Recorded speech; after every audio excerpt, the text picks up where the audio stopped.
Halo, saya David. Saya Hafiz. Saya Zaid. Saya Sapol. Saya Upin. Saya wassalamualaikum bro. Kami dari kelompok Akatsuki akan mempresentasikan ide bisnis kami, yaitu ITSI. Sehat setiap suap. Di era modern ini, gaya hidup masyarakat yang semakin padat dan cepat seringkali menyebabkan pola makan yang tidak sehat, sehingga menyebabkan asupan nutrisi yang tidak seimbang. Berbagai macam masalah penyakit seperti diabetes, obesitas, dan penyakit jantung seringkali menjadi penyebab kematian. Maka dari itu kami memberikan inovasi, yaitu ITSI, layanan catering yang menawarkan berbagai menu pilihan yang serta ramah di kantong. ITSI juga berkomitmen untuk secara terus-menerus menjadi layanan kesehatan yang berkelanjutan. Adapun tujuan yang akan ITSI berikan yaitulah mengembangkan platform digital yang inovatif, merumuskan strategi pemasaran yang efektif, serta membangun sistem operasional yang efisien. Adapun manfaatnya, yang pertama itu mengidentifikasi peluang bisnis dan target pasar, membantu pengumpulan dana atau investasi, menentukan arah dan strategi bisnis yang jelas, serta mendukung inovasi teknologi. Nah, untuk ITSI sendiri merupakan layanan catering berbasis teknologi yang menyediakan makanan sehat untuk pelanggan. Untuk ITSI dirancang untuk membantu dan menyesuaikan kebutuhan dari pelanggan tersendiri, seperti pola hidup sehat, pembentukan otot, melakukan program diet, dan kegiatan lain sebagainya. Nah, dan untuk ITSI sendiri juga mendukung platform online seperti ada situs website. Dan yang kedua, ITSI juga mendukung dalam aplikasi pembelajaran makanan secara digital seperti GrabFood, GoFood, dan ShopeeFood. Dan gak cuma itu, untuk ITSI sendiri akan mendukung dalam bekerja sama dalam bidang perusahaan kesehatan seperti tempat fitness. Tujuannya itu adalah untuk mendapatkan produk dari ITSI dengan mudah dan lebih efisien, terutama untuk para member fitness di sana. Dan sekarang kita akan bagian analisa keuangannya. Nah, dan pada bagian ini kita akan menjelaskan mengenai analisis keuangan dari perusahaan ITSI, di mana terdapat 4 tahap. Yang pertama itulah kita akan membahas mengenai estimasi biaya dan pendapatan, di mana kita akan menjelaskan mengenai biaya-biaya operasional, pemasaran, pengembangan, dan juga pendapatan bulanan dari ITSI. Yang pertama kita akan membahas mengenai biaya operasional, di mana ini akan membahas mengenai biaya baku atau biaya yang wajiban bulanannya itu seperti bahan baku, gaji karyawan, sumber daya seperti gas, listrik, air, dan juga transportasi. Nah, untuk yang kedua itu adalah biaya pemasaran. Biaya pemasaran ini atau biasa orang lebih relevan kenal sebagai marketing, di mana kita akan menjual nama kita atau social marketing, di mana kita ingin mempromosikan brand kita ke pihak masyarakat luar sehingga dapat diketahui dan juga tertarik untuk pelanggan untuk dapat melihat produk kita. Seperti ada content marketing, kolaborasi influencer, community engagement, dan program loyalitas dan diskon. Kemudian yang ketiga yaitu adalah biaya pengembangan produk, di mana kita sebagai perusahaan kita akan mencoba membuat variasi baru dari sebuah produk sehingga dapat menarik perhatian pelanggan baru ataupun menarik perhatian pelanggan yang lama sehingga dapat bertahan bersama kita, seperti ada R&D menu baru dan juga pengembangan layanan. Yang keempat itu adalah proyeksi pendapatan bulanan. Di sini kita akan membahas mengenai pendapatan dari yang dijalankan ITSI selama bulanan. Di sini merupakan penjelasan sebuah pendapatan, bukannya sebuah biaya. Dan yang terakhir itu adalah mengenai ringkasan dari hasil biaya dan pendapatannya. Baiklah, kita lanjut ke cash flow. Di mana cash flow itu merupakan sebuah laporan keuangan yang mencatat semua pemasukan dan pengeluaran dalam suatu periode waktu tertentu. Di sini kami mengambil testimoni cash flow selama 3 bulan pertama, di mana bulan pertama akan mengalami minus, dikarenakan disitulah puncaknya kita akan mengeluarkan semua biaya kita untuk mendapatkan derajat nama dari ITSI, sehingga dapat diketahui oleh masyarakat luar, dan juga untuk biaya-biaya lainnya. Yang kedua, disitulah kita akan berpotensi mengalami keuntungan, di mana para masyarakat sudah mengetahui nama ITSI, sehingga tertarik untuk dapat mencoba ataupun membeli produk kita, sehingga dapat berpotensi mengalami laba ataupun keuntungan. Dan yang ketiga, disitulah kita mulai pada bulan ketiga, disitulah kita mulai pembahasan mengenai biaya operasional, pemasaran, atau mungkin pengembangan suatu produk laginya, ya, seperti pada bulan pertama. Disitulah kita akan mengalami total pengeluaran, tetapi kita juga menjual produk kita, sehingga kita masih bisa mendapatkan keuntungan. Nah, yang ketiga itulah kita membahas mengenai break even point. Di mana break-even point itu adalah membahas mengenai tingkat harga, profit, dan metrik lainnya yang harus dicapai agar tidak mengalami kerugian. Yang pertama itu kita membahas mengenai total biaya tetap operasional selama 3 bulan, di mana totalnya itu adalah 237.250.000. Yang kedua, kita membahas mengenai total biaya variabel operasional selama 3 bulan, di mana total hasilnya itu adalah 63.750.000. Dan untuk total biaya operasional selama 3 bulan, yaitu sekitar 301 juta. Dan total pendapatan operasional 3 bulannya itu adalah sekitar 300 juta rupiah. Nah, kesimpulannya itu adalah, berdasarkan hasil perhitungan tersebut, break-even point selama 3 bulan, setidaknya kita butuh 300 juta untuk dapat mencapai penutupan biaya modal dan operasional. Dan untuk sekedar informasi, biaya ini adalah menurut estimasi saja. Baik, yang terakhir itu adalah mengenai analisis risiko finansial, di mana terdapat 4 kategori. Yang pertama itu adalah risiko biaya operasional tinggi, di mana itu akan berfokus pada bagian kenaikan biaya operasional. Dan juga tindakan yang bisa dilakukan adalah melakukan pengelolaan anggaran ketat, pemilihan bahan baku dengan diskon, dan negosiasi ulang kontrak sewa. Yang kedua itu adalah pemasaran tidak efektif. Di sini kita akan berfokus pada biaya pemasaran ataupun marketing yang tidak menghasilkan penjualan atau hasil yang efektif. Di mana program yang bisa kita dapatkan tindakan antisipasinya itu adalah dengan melakukan evaluasi dari efektivitas pemasaran dan fokus pada program loyalitas pelanggan. Yang ketiga itu adalah risiko dari pengeluaran tidak terduga, di mana kita berfokus pada bagian biaya tak terduga seperti perbaikan peralatan.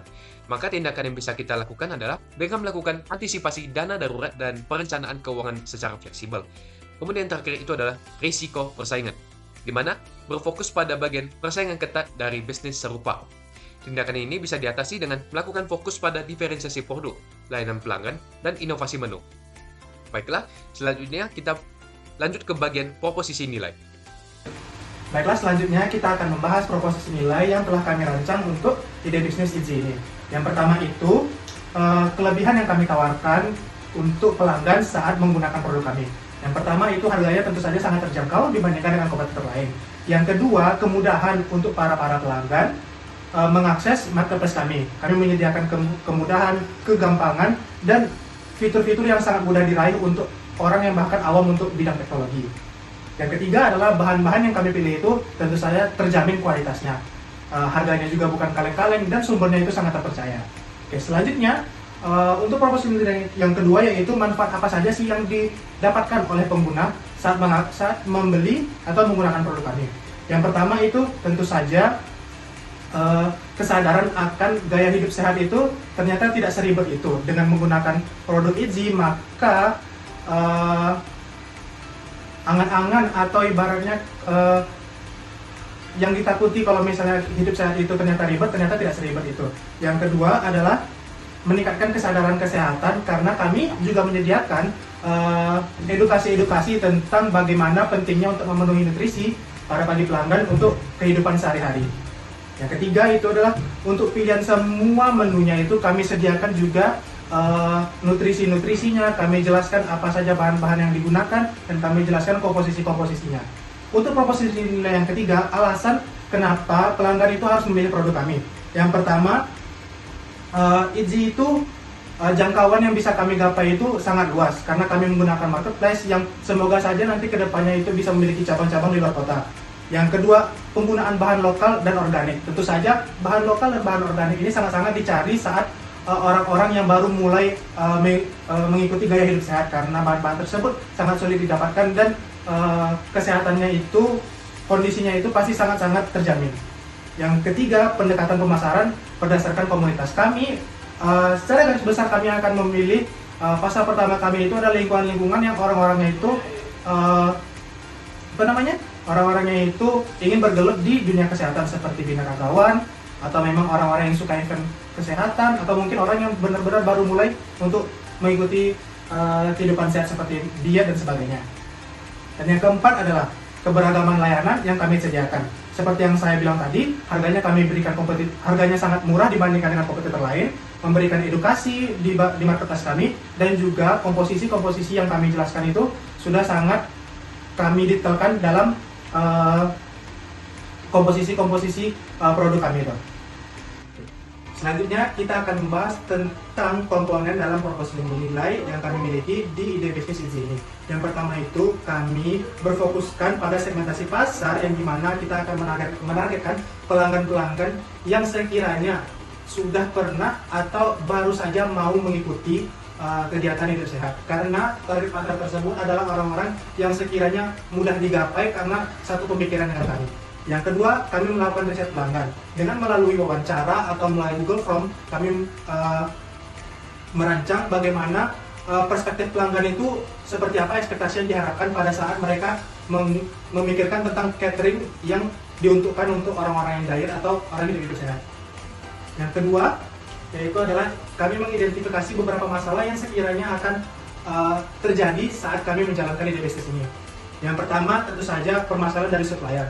Seperti yang saya bilang tadi sebelumnya, kami memastikan untuk kualitas produk kami itu terjangkau dan terjamin.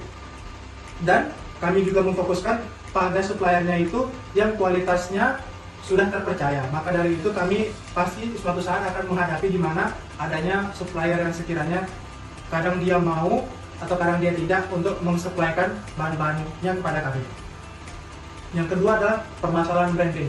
Terkhususnya di bidang-bidang kesehatan ini, masalah branding ini mungkin sangat penting karena kebanyakan orang-orang ingin melihat kehidupan sehat ini dari orang-orang yang sudah terkenal tentang kehidupan sehatnya seperti Deddy Corbuzier dan sejenisnya. Jika kita ingin melakukan branding, maka setidaknya kita harus bisa menggapai orang-orang seperti itu. Yang ketiga adalah keterbatasan yang mungkin kami harus tutupi atau kami harus lawan dengan mempekerjakan ahli nutrisi yang sebenarnya, karena itu sangat berpengaruh pada proses bisnis yang akan kami jalankan. Karena kalau tidak ada ahli gizi atau sekiranya cuma kami buat saja, maka itu akan sangat mengganggu atau akan sangat berdampak buruk pada ide bisnis kami. Nah, selanjutnya kebutuhan pelanggan. Tentu saja kebutuhan pelanggan yang dimaksud ini adalah orang-orang yang ingin hidup sehat tapi tidak tahu bagaimana cara memasak atau membuat makanan yang kaya nutrisi namun masih terasa enak. Karena kebanyakan di luar sana orang-orang yang hidup sehat itu makanannya terasa hambar atau merasa tidak enak, dan itu membuat mereka jadi enggan untuk hidup sehat. Dan yang terakhir adalah definisi fitur produk. Nah, fitur produk yang kami miliki adalah yang pertama itu menu sehat yang kami tawarkan itu bervariatif. Setiap harinya kami usahakan untuk membedakan menu-menu yang kami tawarkan di marketplace kami. Yang kedua adalah bahan dan porsi itu bisa dikustomisasi. Semisal ada pelanggan yang ingin membeli 1 porsi atau 2 porsi atau mungkin setengah porsi, maka itu juga kami tawarkan dalam fitur produk kami.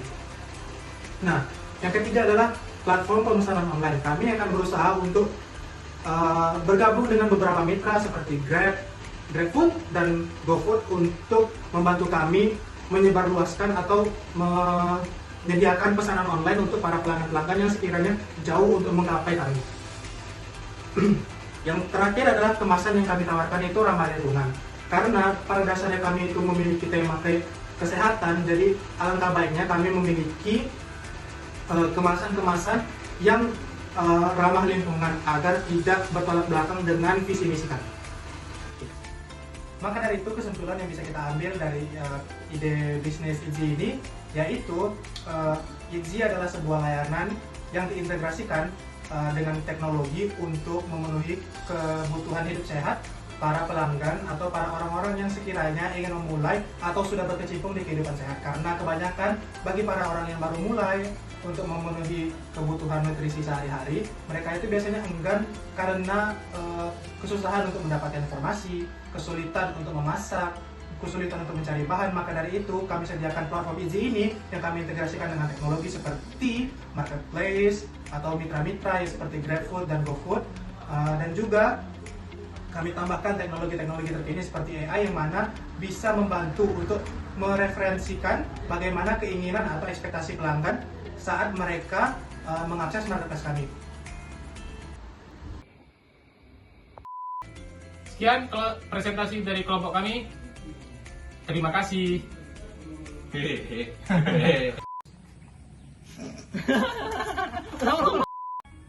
Astaga. Kami dari kelompok Akatsuki akan mempresentasikan ide bisnis kami yaitu Itzy, sehat setiap suap. Aduh, ya, gitu. Apa tuh jatuh?